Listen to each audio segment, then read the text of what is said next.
खारघर येथील इस्कॉन श्रीकृष्ण मंदिरात जन्माष्टमी उत्सव मोठ्या भक्तिभावाने केला साजरा।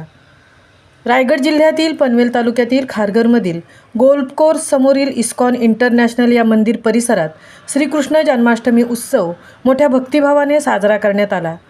एकूण 9 दिवस चालणाऱ्या या जन्माष्टमी उत्सवाचा आज 9व्या दिवशी कृष्णाच्या जन्माने पूर्ण झाला। यावेळी जन्माष्टमीच्या मध्यरात्री श्रीकृष्णाचा महाअभिषेक हे या उत्सवाचे मुख्य आकर्षण होते। यावेळी श्रीकृष्णाचे भक्त मोठ्या संख्येने या मंदिरात जमले होते। ते सर्व भक्तिभावाने कृष्णाची गाणी गात नाचत मोठ्या भक्तिभावाने श्रीकृष्णाचा महाअभिषेक व पूजा आनंद घेत होते।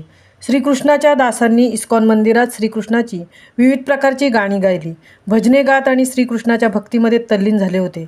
यावेळी श्रीकृष्ण व राधा यांच्या चांदीच्या मूर्त्यांना पाणी, दूध, दही, नारळाचे पाणी, चंदन, मध इत्यादी अनेक शुद्ध रूपाने अभिषेक करण्यात आला। नवनवीन कपडे नेसवण्यात आले। यावेळी श्रीकृष्ण व राधा यांच्या चांदीच्या मूर्त्यांना नवीन आभूषणे घालण्यात आली। वेगवेगळ्या फुलांनी व फुलांच्या काळ्यांनी श्रीकृष्ण व राधा यांच्या चांदीच्या मूर्त्यांना अभिषेक करण्यात आला।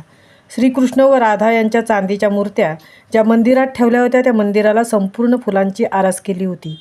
सर्वांनी मनोभावे पूजा करून नंतर प्रसाद घेत श्रीकृष्णाची जन्माष्टमी साजरी केली।